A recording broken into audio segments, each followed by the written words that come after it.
नोकरी मिळाली, पण शहरात राहायचं कुठं?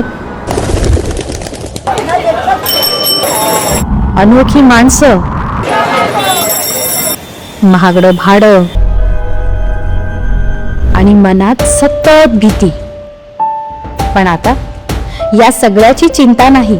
महाराष्ट्र शासनाच्या सामाजिक न्याय व विशेष सहाय्य विभागाची मागासवर्गीय नोकरी करणाऱ्या महिलांसाठी वसतिगृह योजना.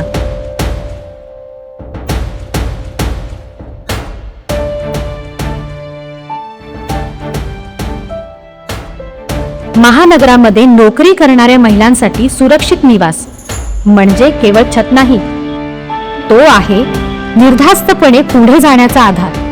सामाजिक न्याय व विशेष सहाय्य विभाग, महाराष्ट्र शासन.